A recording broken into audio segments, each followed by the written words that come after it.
안녕하세요. 외국인을 위한 범죄 예방 교육 강의를 맡게 된 경찰청 조수인 경감입니다. 지금부터 여러분이 겪을 수 있는 다양한 범죄 피해 사례와 유형을 알아보고 예방할 수 있도록 설명드리도록 하겠습니다. 여기 한 베트남 이주 여성이 있습니다. 그녀는 한국말을 못한다는 이유로 남편에게 무차별 폭행을 당했고 전치 5주 이상의 진단을 받았습니다. 이 여성은 심한 언어적 폭력에도 시달려 왔는데요. 위 폭행 사건으로 가해자인 남편은 긴급 체포되었습니다. 위와 같은 것을 우리는 가정폭력이라고 하죠. 가정폭력은 남편과 아내, 부모와 자녀, 형제, 자매 및 기타 동거 가족을 포함한 가족 구성원 중에 한 사람이 다른 구성원에게 의도적으로 물리적인 힘을 사용하거나 정신적인 학대를 통하여 고통을 주는 행위를 말합니다. 가정폭력의 유형은 어떤 것들이 있을까요? 흔히 가정폭력하면 신체적인 폭력만 생각하기 쉬운데요. 가정폭력의 유형은 더 넓습니다. 경제활동의 통제, 방임 등의 경제적 폭력, 성학대와 언어적 학대 등 정서적 폭력도 가정폭력에 해당합니다. 비난, 피해자를 학대하는 모습을 자녀에게 보여주거나 협박도 가정폭력에 해당합니다. 가정폭력은 이 유형들이 한 가지 이상 복합적으로 발생하는 경우도 상당히 많습니다. 가정폭력에 대한 잘못된 통념들이 참 많습니다. 첫 번째, 맞을 짓을 했으니까 맞는다? 아닙니다.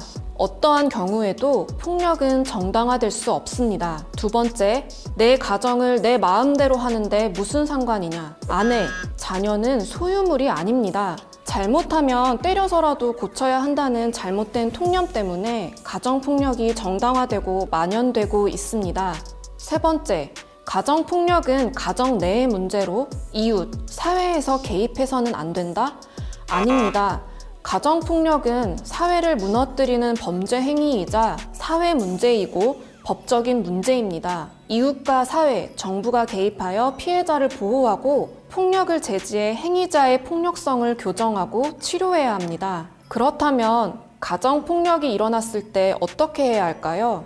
우선 경찰에 신고해 도움을 요청해야 하며 현장에서 바로 벗어나야 합니다. 폭행을 당했을 때는 폭행 부위를 촬영하거나 병원에서 진단서를 받는 등 증거를 확보하시기 바랍니다. 가정폭력 신고를 하면 경찰은 즉시 현장에 출동하여 응급조치를 실행할 수 있습니다. 심할 경우 피해자는 경찰관에게 긴급 임시조치를 요청할 수 있습니다. 긴급 임시조치는 가해자로부터 오는 전화, 문자를 막고 가해자가 피해자의 집과 직장 근처에 오지 못하게 하는 제도입니다. 만약 상황이 긴급 임시조치보다 더 심각할 때는 접근금지 처분이 가능합니다.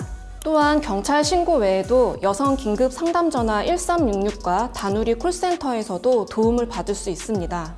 만약 배우자에게 여권이나 외국인 등록증을 빼앗기거나 반환 요구를 거부당했다면 어떻게 해야 할까요? 타인 소유의 서류를 은닉하고 반환을 거부하는 행위는 형법상 문서 손괴죄에 해당합니다. 이 경우 행위자는 손괴죄로 처벌됩니다. 불응 시에는 입건되어 수사를 받게 됩니다.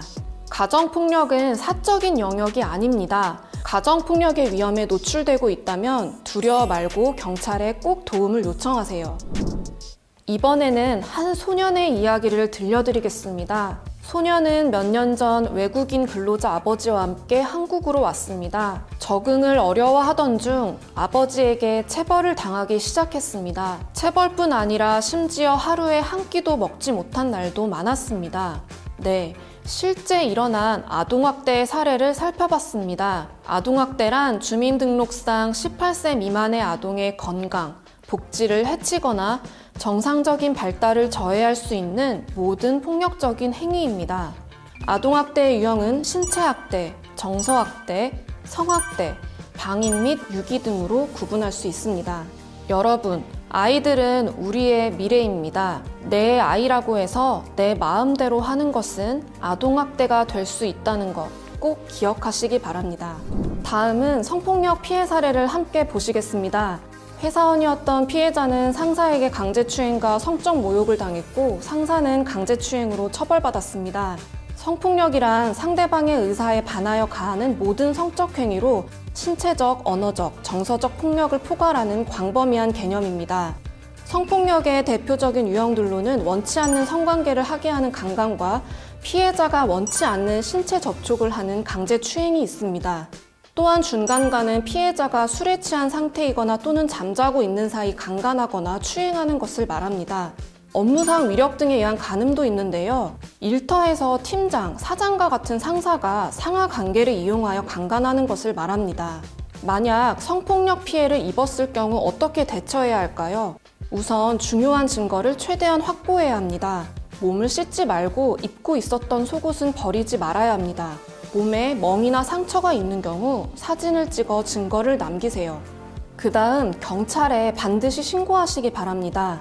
경찰 외에도 여성 긴급 상담 전화 1366, 다누리 콜센터 1577-1366에서도 도움을 받을 수 있습니다. 대한민국에서는 성폭력 피해자를 위한 다양한 보호, 지원 대책을 제공하고 있습니다. 피해자는 수사 과정에서 동성 경찰관에게 조사를 받을 수 있고 국선 변호사 지원을 받을 수 있습니다. 피해자 조사를 받을 때 가명을 사용할 수 있을 뿐 아니라 가족이나 신뢰할 수 있는 사람과 함께 할 수 있습니다. 또한 신변 보호를 받을 수 있고 심리 상담이나 임시 숙소 지원도 가능하니 안심하고 경찰에게 신고하기 바랍니다. 이주 여성 B씨는 고향에 대한 향수와 외로움에 랜덤 채팅 어플을 자주 이용했습니다. 그곳에서 고향 친구 C를 만나 우정을 쌓았는데요. 어느 날부터 C에게서 옷을 벗은 사진 등을 요구받기 시작했습니다. B씨는 신고하려 했지만 C는 가족과 인터넷에 B의 사진을 유포하겠다며 협박과 금품을 요구했습니다. 여성을 협박해 촬영한 성착취 영상물을 텔레그램에 유포한 성착취 사건 기억하시죠? 성착취 사건. 방금 본 B씨의 사례를 디지털 성범죄라고 합니다. 디지털 성범죄는 불법 촬영, 유포 외 사이버 공간에서 일어나는 모든 성범죄를 말합니다. 디지털 성범죄의 유형들은 아주 많고 지금도 다양하게 논의되고 있습니다. 성적 욕망 또는 수치심을 유발할 수 있는 사람의 신체를 몰래 촬영하거나 협박, 강요로 촬영하거나 이를 당사자 동의 없이 유포하고 공유하는 행위 등이 있습니다. 만약 다른 사람에게 성적인 내용을 포함한 글, 그림, 사진, 영상, 음향을 보내거나 전화상으로 성적인 내용의 말을 하면 성폭력 범죄 처벌 등에 관한 특례법 외에 다수의 법령에 의해 처벌될 수 있습니다. 디지털 성범죄 피해를 당하게 되면 어떻게 해야 할까요? 우선 증거 자료를 삭제하지 말고 저장하여 경찰관에게 피해 사실과 함께 신속하게 신고하세요. 경찰서를 방문하기 어려우면 온라인상으로도 신고할 수 있습니다. 경찰청 홈페이지에 접속하거나 모바일 앱 사이버캅을 설치하면 됩니다. 디지털 성범죄 피해 영상물에 대한 전문적, 지속적인 삭제 지원이 필요할 경우에는 디지털 성범죄 피해자 지원센터에서 도움을 받을 수 있습니다. 여러분, 디지털 성범죄는 중대한 범죄입니다. 불법 촬영물을 보거나 업로드, 공유하는 행위도 명백한 범죄입니다. 절대 해서는 안 되겠죠? 또한 디지털 성범죄로 피해를 입은 분은 두려워하지 마시고 적극적으로 신고하여 도움을 받으시기 바랍니다.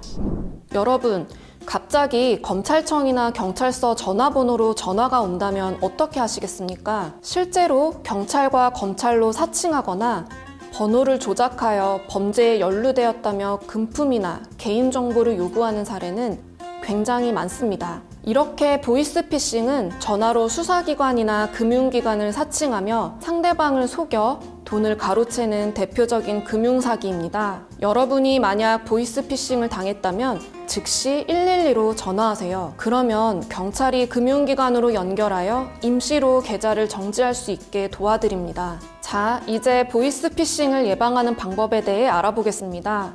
모르는 번호로 전화가 오면 끊으세요. 만약 조금이라도 의심된다면 112로 전화해서 상담 받으시기 바랍니다. 대한민국에서는 수사기관이나 금융기관이 절대 전화로 돈이나 개인정보, 통장이나 카드의 비밀번호를 요구하지 않습니다. 이렇게 보이스피싱 피해자가 될 수도 있지만 보이스피싱 공범으로 연루되어 처벌받을 수도 있습니다. 여러분, 혹시 현금 인출책이란 단어를 들어보셨나요? 인출책은 쉽게 말해 심부름꾼을 뜻하는데요. 피해자가 송금한 돈을 인출해서 피의자에게 전달하는 역할을 하는 사람입니다. 인출책은 피의자와 함께 처벌되니 대가를 받고 인출책을 하는 일이 없도록 주의해야 합니다. 다음 사기 수법은 인터넷으로 물건을 사고 팔면서 발생하는 인터넷 거래 사기입니다. 구매자가 먼저 연락, 물건을 받기 전에 돈을 먼저 입금하여 피해를 보는 경우가 대표적인데요. D씨는 인터넷 카페에서 판매글을 보고 판매자에게 연락했습니다. 판매자는 돈부터 먼저 입금해 달라고 했고 D씨는 송금했는데요. 이후 물건을 보냈다는 발송 문자를 받고 기다렸지만 받지 못했습니다. 뒤늦게 카페에 접속했지만 이미 폐쇄되었고 관리자는 연락이 두절되었습니다. 인터넷 사기는 정말 많이 일어나는 사기 범죄 중 하나입니다. 피해를 입지 않기 위해서는 되도록 판매자와 직접 만나 거래하고 받은 물건을 꼼꼼히 확인해야 합니다. 경찰청 사이버 안전국이나 더 치트 사이트에서 판매자 연락처를 검색하면 사기로 신고된 범죄가 있는지 거래 전에 확인할 수 있으니 참고하시기 바랍니다. 다음은 대포 통장에 대해 알아보겠습니다. 대포 통장이란 개설한 사람과 실제 사용하는 사람이 다른 비정상적인 통장을 말합니다. 범죄자들은 자기 명의의 통장을 사용하면 경찰이 쉽게 찾아낼 수 있어서 다른 사람 이름을 빌려 통장을 사용합니다. 명의가 다른 통장을 사용하는 것, 대한민국에서는 불법입니다. 대포 통장 피해 예방법은 간단합니다. 누구에게도 통장, 체크카드, 계좌 비밀번호를 알려주지 마세요. 그것만으로도 대포 통장 피해를 막을 수 있습니다. 지금까지 다양한 패턴의 사기죄와 예방법에 대해 알아봤습니다. 보이스피싱, 인터넷 거래 사기, 대포 통장은 방심하면 누구에게나 일어날 수 있는 생활 속 금융사기입니다. 예방법을 꼭 기억하세요. 여러분, 대한민국에서 운전할 때 유의사항에 대해 알고 계신가요? 첫 번째로 본국에서는 운전할 수 있더라도 대한민국에서 운전면허가 없으면 무면허이며 운전할 수 없습니다. 또한 술을 마시고 자동차, 오토바이를 운전하거나 자전거를 타는 것은 음주운전에 해당하므로 절대 해서는 안 됩니다. 여러분, 혹시 도로에서 이런 행동을 하신 적 있거나 하는 차를 보신 적이 있나요? 이러한 운전 중의 행동들을 난폭운전과 보복운전이라고 하는데요. 난폭운전과 보복운전은 위험한 행동이자 범죄이니 절대 하지 말아야 합니다. 교통법규는 나뿐만 아니라 다른 사람들의 생명과 연결되는 일입니다. 안전운전을 생활화합시다. 다음 살펴볼 범죄는 도박입니다. 도박이란 금품을 걸고 승부를 겨루는 것을 말합니다. 각 나라마다 도박에 포함되는 게임이 다르지만 대한민국에서는 금품을 걸고 하는 게임은 전부 도박에 해당합니다. 도박죄뿐 아니라 대한민국에서는 도박할 장소를 제공하는 도박 개장죄가 있습니다. 도박을 하지 않고 단순히 장소만 제공해도 도박 개장죄로 처벌받을 수 있습니다. 대한민국에서 도박 행위는 불법이며 처벌받을 수 있습니다. 다음 알아볼 범죄는 마약입니다.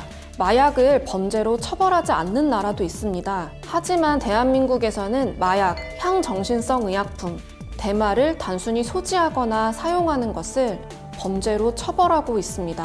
가장 대표적인 마약류는 아편, 대마초, 코카인, 엑스터시, LSD가 있습니다. 이들은 투약은 물론 수출입, 판매나 구입, 집에서 재배, 종자 소지하는 건 모두 범죄 행위라는 점 꼭 알아두시기 바랍니다. 내 몸을 망칠 뿐 아니라 사회에 심각한 피해를 줄 수 있는 마약. 마약은 단순히 소지하기만 해도 처벌받을 수 있습니다. 지금부터는 불법 체류자 통보 의무 면제 제도에 대해 알아보겠습니다. 용어가 상당히 어려운데요. 간단히 말씀드리면 불법 체류자가 범죄 피해를 당해 경찰 조사를 받게 될 경우에는 불법 체류자라는 이유로 출입국 관리사무소에 보내지 않는 제도입니다. 이 제도는 모든 범죄에 해당하는 것은 아니지만 대부분의 범죄 피해가 해당되니 알아두면 좋습니다. 만약 불법 체류자가 교통사고 피해자라면 무면허 운전을 했더라도 통보 의무 면제 대상으로 출입국 관리사무소에 통보되지 않습니다. 다음으로 성매매 피해 불법 체류 여성의 경우를 알아볼까요?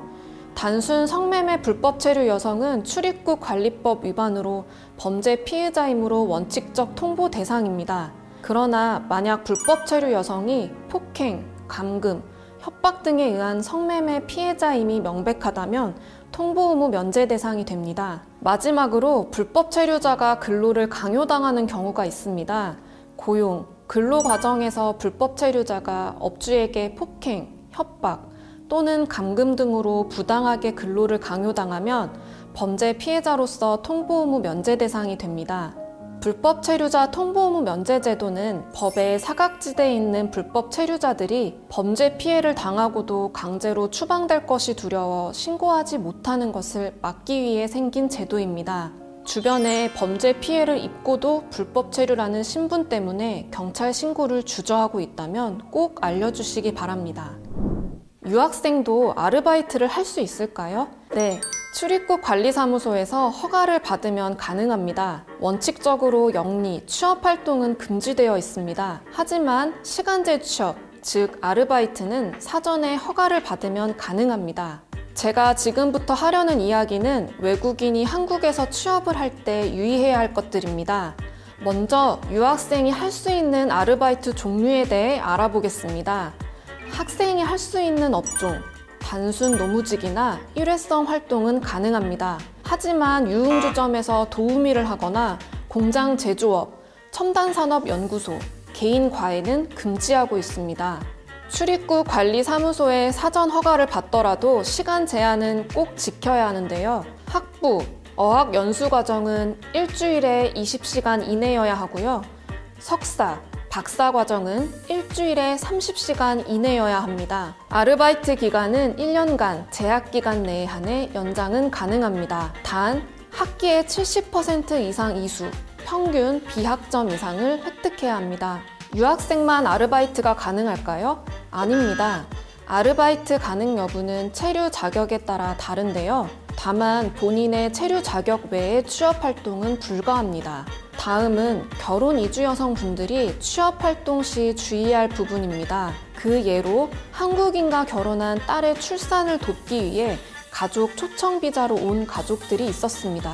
그런데 이들이 취업 활동을 하여 출입국 관리사무소에서 단속하였고 결국 강제 퇴거된 일이 있었습니다. 이처럼 가족 초청 시 방문 동거 비자로 체류를 연장하는 경우에도 원칙적으로는 취업이 불가합니다. 대한민국에서 외국인이 살아가는 데 가장 중요한 부분인 취업과 관련된 주의사항을 알아봤습니다. 구체적인 내용은 출입국 사무소에서도 확인이 가능합니다. 지금까지 다양한 범죄 사례와 대처, 예방법에 대해 알아봤습니다. 어떠셨나요? 이 내용들은 대한민국에서 정말 쉽게 만날 수 있는 것들이기 때문에 잘 기억해 두시기 바랍니다. 한국에서 안전하고 건강하게 생활하셨으면 좋겠습니다. 감사합니다.